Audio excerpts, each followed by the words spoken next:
Lafrentz, Backstage Entertainment. Down here, once again, Sokol Underground. You guys are performing upstairs tonight here with Sean Mackin of Yellowcard. How you guys doing? We're good. Good. We're real good. Good. You guys have been on the road. You guys are on tour now with Good Charlotte. Also Runner. How's the tour been going so far? I mean, you just kicked it off not too long ago. Yeah, it's been amazing. I mean, we've toured with Runner and their respective bands before they were together, but with the release of our new record, When You're Through Thinking, Say Yes, to follow up our first tour in the States with All Time Low, now with Good Charlotte and Runner, it's been awesome. I mean, I'm sure you can imagine, like, the guys are amazing, and the fans come out and sing all the songs. It's really cool. It's cool when you have an interactive fan base like that, or even just a crowd. It's cool when you can just put the mic up there and then they're singing or whatever. So yeah, it's quite an amazing feeling. Yeah. Yep. Now Yellowcard, pretty unique name. How did Yellowcard kind of come into play as the band name? I mean, it's nothing too fancy. We were kind of a bunch of troublemakers in high school when our parents would go out of town. Our group of friends would get together and party and, have some milk and cookies and hang out. And from that group of friends, we had a catchphrase called Yellowcard that we would say instead of party foul. So if you spilled a beer on my mom's carpet, you get a Yellowcard. So, and then out of the circle of friends, we started a band and we named it Yellowcard. The rest was history. Yeah, so I mean, it's kind of adolescent, but it has its place in history with us. There you go. Well, it's kind of cool when you have a deeper meaning rather than some bands out there just pull a name out of a hat, and that's what it is. Yeah, I mean, like, I wouldn't say exactly, deeper meaning. Yeah, deeper meaning, party foul style, but there is a backstory, yeah. It's kind of a funny one, too. Yeah, so it's not bad. We're from Florida, kind of grew up there, so good friends and some cold beers. It's, kind of laid back guys. You just mentioned that you guys have your newest album out, When You're Through Thinking, Say Yes. Yeah, it's a mouthful, right? It is a mouthful. Sorry. I just said it a couple of times in my head before I was getting to that question, but it's but no, even the name there, because it's a mouthful, I kind of did some research. It's from, I want to say, a text message from one of the bands, or band members, I guess. Yeah, I mean, Ryan, he's our lyricist. He's our kind of the poet. He's the narrator, and he does such a great job kind of reaching out to everyone. But the actual literal meaning, he was, talking to a young lady via the text messaging systems, and he had said, hadn't heard from her, asked her out, and it's like, hey, when you're through thinking, say yes. And sometimes, and again, I'm speaking kind of for him or how I've heard the story told. I don't want to speak exactly, literally, but he says that there's something said in passing, or he'll write something down, whether it's through a text message or an email, or he reads something in an article, and he attaches to that, and he can pull a song. So the idea for When You're Through Thinking, Say Yes, it was more about kind of where Yellowcard's at in our lives right now, and it's something kind of very hopeful. It's something that everyone can relate to, and really it's just about seizing the moment. The carpe diem. Oh yeah. So when you're through thinking, say yes, or when you're through drinking, go buy a record, or whatever you want to say. So. That's right, exactly. Buy the record. Buy our albums, please. When you're through thinking, say or yes. Download it. I don't care. Whatever. Right. Just sing the songs. Yeah, exactly. Now, before the album came out, you guys were kind of on a little bit of a break. Was it easy kind of getting back into things? Is it like riding a bike, or would it take some time to kind of get back in the swing of things? Some things were easy. Like, we started our international, we went all the way around the world starting in February. We started in Japan, and it was amazing how easy it was to pick up and go, oh, I remember doing this. I mean, I had the butterflies, I was a little nervous, I think some of the other guys were, but you get out there and everyone starts singing and the lights are on.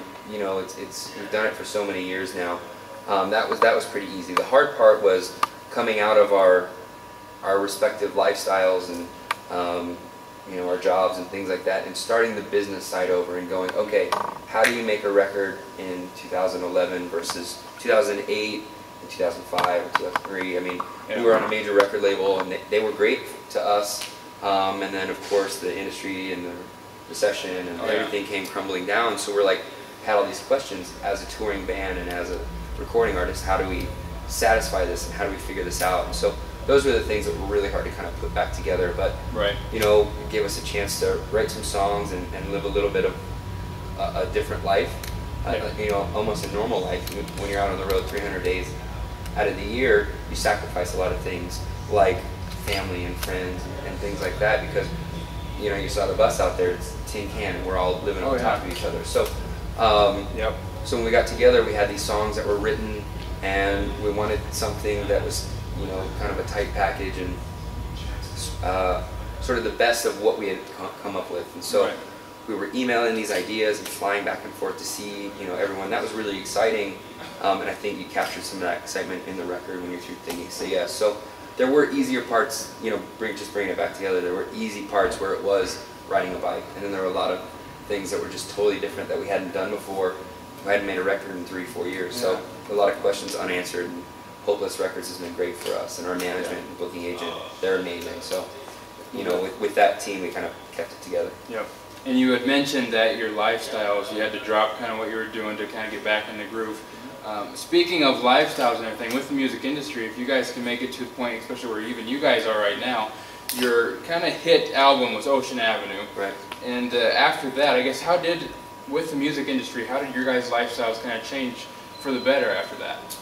Well, I mean, it was really tough for us, and tough, I say lightly, obviously.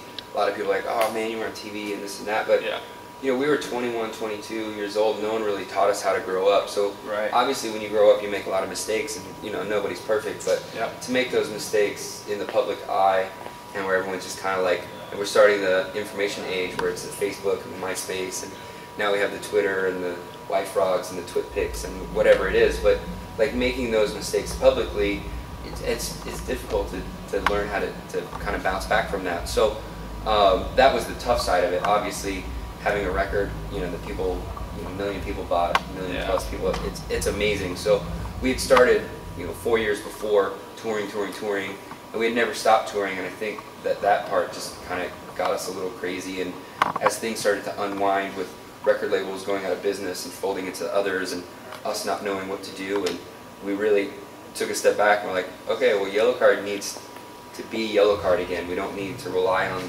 record labels or this and that. We need to make sure that we put out good music. You know, we show the fans exactly how appreciative we are, which is very important to us. We've always done that, but there's so many different outlets. We needed to have more unified voice, and so Yellowcard Rocks, our website. We have most of our information there.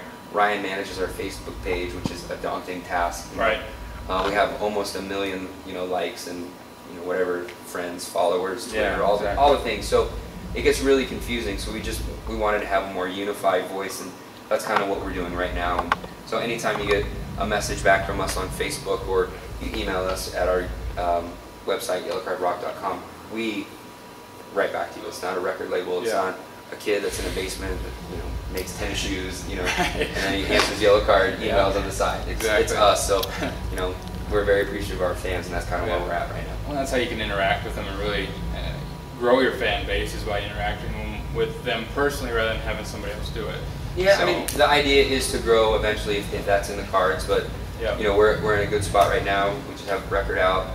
People are coming to the shows, supporting us, and so really the most important thing is we thank the people that are there. We want to make new fans, of course, but thanking the people that support us and got us here, that's top priority. Exactly. And now, kind of in the band, we didn't mention this yet, but you play the violin. You also do some vocals and everything. Yeah. Kind of guy, you guys are more on the rock side of music, in the genre and everything. You playing the violin, did you kind of get any initial responses like, you know, what's that kind of like? You're a rock band. What's all this doing? You know, or I guess what were the initial responses? They're not. I mean, they're not good. Usually, I mean, people kind of shy away from things that are different. And thanks to my mother, who was amazing, but it was not easy growing up. Obviously, easy target, and so. But I fell in love with playing the violin when I went to high school. I went to an art school, and instead of being criticized in a public school system for being different or having glasses or whatever, I was able to thrive, and that's how I met, you know, the guys that I'm in the band with. And you know, I fell in love with writing my own music, and obviously classically trained. So my whole life I've been playing music that other people have written and interpreting it. I love Bach and Mozart, and but it was great to be like, okay, I can write songs, and I play a little guitar, I play a little piano, but again, the violin, I have, you know, 20 years of experience under my belt, so it's a little different. And people sometimes are like, I don't get it. But I mean, you listen to any record from the Beatles through the Foo Fighters, there's strings on those records.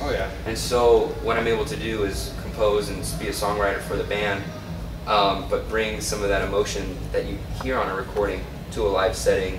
And then with the relationship with Ryan Mendez and I, sometimes it can be a lead instrument. You know, we do some harmonizing, some things that not a lot of other bands can do, that whether they don't have the personnel or that type of songwriting in their thing. So it is a little bit different, but give us a shot. I promise I won't annoy the crap out of you with the violin. And I think the violin adds that extra, just the extra thing to the songs. You hear that? Hard to. You hear that? He's plugging me. That's okay, right. There it is. That's right. I don't have to do my own promotion. Yeah. He's right here. That's right. And it's we talked about the new album, and when you're through thinking, say yes. Even one of your singles off of the album, I want to say, is it, let's see, For You and Your Denial. Is that, you kind of have an intro to that with your violin? Yeah, the working title for You and Your Denial was called the Violin Intro.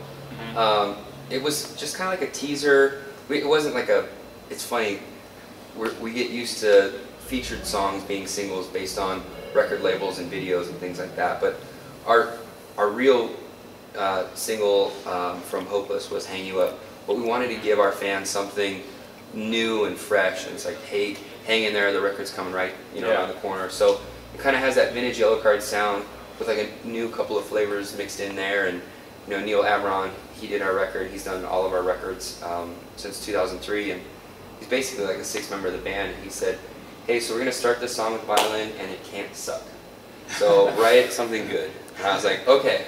No pressure. No pressure at all, just don't blow it. That's right. So Neil's the man, and the guys support me, and it's just cool that the first thing that Yellowcard fans have heard in a while features the violin kind of just ripping at the front half of the song. So. And you guys already have music videos out for them? Right? Yeah, Chris Mars-Polero, who did the Hang You Up video, he's won a movie or VMA for the Black Keys. He just did the Kesha video. He has a Britney Spears video coming out. Like, he's big time. Yeah. We had played shows with him a long time ago. He was a singer of a band, and so it was really cool that our paths crossed. And he's like, so I'm going to do this video over here, but I'll just do like a quick little video for You and Your Denial. And he's like, we got the pretty girl, we got the hot car. It's just going to be a performance thing. It's going to be real cool. And so that's kind of where it picked up the single stigma. But our fans have embraced it, and can't ask for anything more. Oh yeah, both of them great songs. Go especially check out their music videos. You can find them on YouTube, probably on your guys' website and everything. The YouTube, Hang You Up was on MTV.com for a little while. Okay. They've been supporting us, and so just real lucky we have all these people helping us out. Exactly. Well, once again, guys, Sean Mackin of Yellowcard plays the violin. Listen to that violin in their songs, definitely. And go check out, go buy the new album. When you're through thinking, say yes. In stores now. Any last comments for the fans out there? Thanks for taking care of Yellowcard. We love you guys. That's right. Check them out. Can you hear the crowd? They all go wild for you and your